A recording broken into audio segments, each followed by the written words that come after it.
Assalaamu alaikum warahmatullahi wabarakatuh. Ashama harkafuun hordoftootaa fi kabajamtoota kee akka nagaa jirtu annagaa alhamdulillah. Isin jirtu jajjabaattu isin jechaa. Isinirraa badee ture samoona kana dhiifaman isin jedha biizii ta'eetiniini. Gaafii baay'eetu na gaafatamee jira. Isiniif deebisuu natti hin tolle. Akkasumallee gaafiin muudannoo ni jira jechuudha. Keessattuu gaafii muudannoo qabdamee gaafa jalqaba biyyaa baatan. Barreessaa koomintii jalatti isin jedha. Obboleettii kiyya tokkotu muudannoo isii natti hime jechuudha. Innis maal seetan maalii wal qabata seetan obsa hojii wal qabata. Obsa dhabuu waan nama gootuu fi obsa qabaachuun maal namaaf akka gootu nama barsiisaa jechuudha. Ijoolleen keenya baay'inni keessan yeroo biyyaarraa dhuftan haaraa jechuudha. Jalqaba akka biyyaa dhuftanii wanti hunduu haaraa jechuudha. Hunduma keenya namni siif haaraa, bifni namaa siif haaraa, haasofni namaa siif haaraa, amalli namaa siif haaraa, hojiin siif haaraa, wanti hundi siif haaraa jechuudha. Kanaaf jechuudha obboleettii keenya kiyya tokkotu maannaa jedhiseetee gaafa jalqaba biyyaa bahu. Ijoolleen keenya yeroo baay'ee sodaa isaanirraa ka'e bakka isaan hojii jiraachuun haga wayii itti ulfaateetiniin sodaa irraa ka'e jechuudha. Kaayyoo dhufaniif adda kutanii kan gara biyyaa deebi'uuf dalagaanis harkaa babbadee sababa kanaaf sababa sodaa isaaniitiif waliigalteen dhabame isaan wajjin sababa bakka hin jiraame isaan wajjin akkamiin waliin gala namni kun nama akkamiiti bakka waan jedhurraa sodaarraa ka'e yeroo baay'ee jechuudha. Tapha saaca'uun dalagama saniyyuu barachuuf yaaduu doontaa isaan waa'ee sodaa isaan keessa jiru san qofa yaadan jechuudha.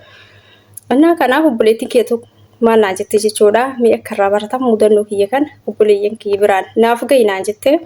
Anillee dhaqabadhee simbiraan gahuuf dhufe jechuudha. Innis maal seete maal naan jettee jalqaba akka dhufeen jette.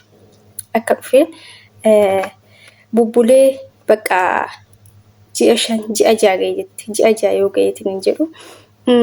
Jabduu iyyuu ilmaayuu ji'a 6 ga'etteeyyuu bakka iyyinsuma isaanii kana. Bakka halkan illee rafuun sodaadha jette. Akka waan namoo hin taane garuu warri nama gaariidha natti dubbatan nyaadhu dhugii kana godhi san godhi jedhaniis asii achi bakka nan jaanjessan jette. Bakka noormaalima kottu kana godhi jedhanii na waamanii natti akeekanii bakka kanuma bakka hin oladha jette bakka. Annaa gaafatti taane akkuma ta'eetuma anummaan hin gala. Akkam ta'eetiin hin galamuu gala jedhee yookaan natti hin dhiisanii yoo jedhu. Isaa yoo namni dhukkubsateetiin yookaan namni bakka hoo namni qufa'eeyyuu hin sodaatanii waan nama xiyyeefaniif dhukkubbitu itti bashitaan kun darba jedhanii sodaatanii yeroo baay'ee hin sodaatanii nama akkasii yookaan dafaniitiin biyya galchanii waan akkasii jedhan dhaga'e jette. Gaafa kaanii kaa osuma homaan ta'e lafa dha'e jette beekaatu. Lafa dha'e jette. Achiin bakka lafa dha'eetiin yoo jedhu fuudhanii hakimii nageessan jette. Bakka hakimii nageessanii yoo hakimii nageessan yoo nama rammaran dhiigas nama rammaran raajis na kaasan homaan taane natsaadhaa. Homaan taane hanqina nyaataa xiqqoo isiin qabdi jedhan jette. Kana nyaadhu kana akka nyaattu kana akka dhugu jedhanii wantoota adda addaa aannan homaa manaa ajajan jette. Waan biraa uummata akka hin taane jette. Homaa wanni naa kenna wayiin jiru jette. Qorchuma tokko challee naa kennina jette. Innaa gaafa sanarraa inumaayyuu dalagaa natti baay'isan jette. Gaafa sanarraa inumaayyuu natti takattaluu baay'isan jette. Ka duraa caalaayyuu hojiin natti baay'ate jette bakka. Kanaaf ijoolleen keenya jechuudha yeroo baay'ee sodaa irraa kaka'e jechuudha. Hin jarjarina. Obsa horadha yoo obsitan gaarabbe egaa biyya baatanii obsuu qabdan jalqaba. Danda'uu qabdan. Humna qabaachuurra obsa qabaachuutu biyya namaa kana keessatti soorata jechuudha. Humna qabaattee hojii hojjechuurra obsa qabaachuurra mala qabaachuurra waa obsuun nama wajjin akka walii galtu. Sii galee si godha malee hojii bichaa miti jechuudha. Biyya namaa kana keessatti baay'inaan obsatu barbaachisa.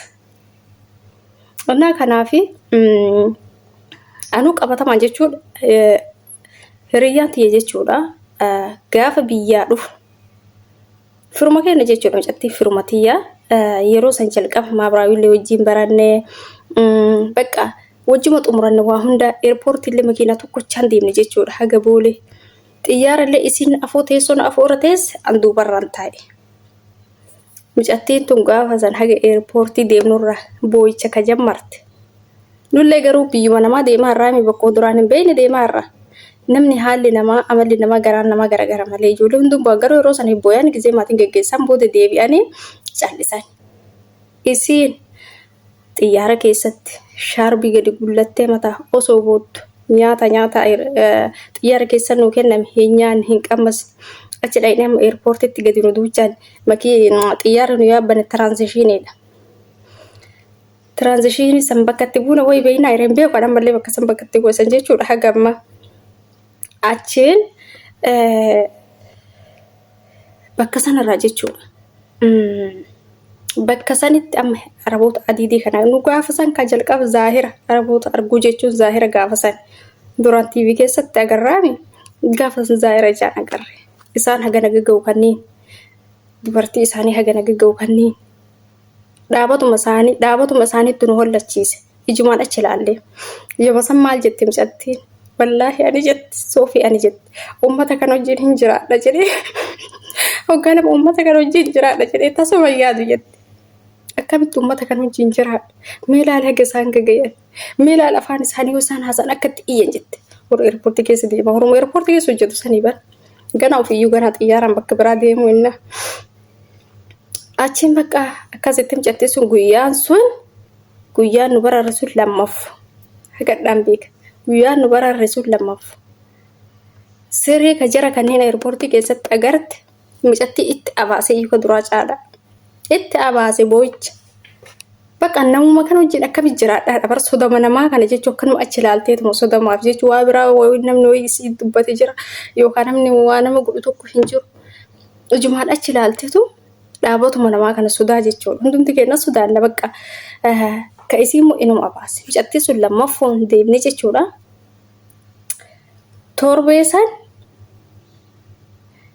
biyyatti deebiteedhan yoo an ji'a gahee ji'atti anuu ka bilbile yoo an ji'a gaheetiin bilbilu yoo gaafadhu isiin bar torbema sanitti deebiteedhan torbema sani biyyatti deebisan maal taate nyaachuu diddee dhuguu diddee mucattiin boo'icha malee nyaata diddee dhuguu diddee boo'icha malee warri idaan nu gayaa ilmi namaa nurratti du'ee namni mangistii nurratti du'ee idaan nu gayaa jedhanii ofirraa deebisan jedhan. Wallee yeroo baay'ee jechuudha gizee biyyaa baatan waa hedduutu jira sodamaaf ka isaanii akkamitti olii gala namni kun bakka akka waan si nyaata nuyi sitti fakkaatu nama akka yeetiitu noormaaliidhuma haga afaan barattuuf malee. Kanaaf ijoolleen keenya yeroo baay'ee wanni ijoollee keenya taphasaachisee bakka damuuza isaanis gaafachuu sodaatanii waa hedduu isaanirra ga'u jechuudha sodaadha. Sodaatan maali sodaa afaan barattaniif malee isaan nama akka keessanii tanuma noormaali jechuudha. Innaa kanaaf ijoolleen keenya yeroo baay'ee jechuudha sodaa dhiisa barbi sodaatina. Isiniin jedha maaliifi mucattii sun garuu hagasii as deebitee jechuudha. Hagasii as deebitee Kuwait deemtee nama waa godhatu taate jechuudha. Nama mana ijaaratu taate. Hagasii as deebitee tunu gaafa san haga yaanni galuuf gaafa san yaanni hin galleefi gaafa san akkasitti bootti deebitee deemteeyyuu nama akkasii wajjiinuu teettee wal barattee amras baratte jechuudha. Annaa kanaaf ijoolleen keenya obsa sin barbaachisa. Waa obsuu sin barbaachisa akka biyyaa dhuftanii waanuma adda addaa waanuma xiqqoo isinitti ulfaate obsa diddaaf sodaaf kisaaraa taatanii warri gara biyyaa deebitan warri daftanii baddan waan baduun furmaata ta'ee warri boottan hin jiraame bakka isaan boo'icha keessa yoo argan akka waan isin yookaan akka waan isaan isin miidhanii wayii itti fakkaata isaan kanaaf isaan afutti baa'istanii booyuun akkas ta'uu sodaachuun isin barbaachisu bakka haga afaan barattanii targaaggaatanii tumaan isaanitti dhiyaachuu qabdan. Isin jedha obboleeyyan kiyyaa akkasii kana fakkaata jechuudha. Namni gizee biyyaa bahu mudanni hedduu qaba. Akka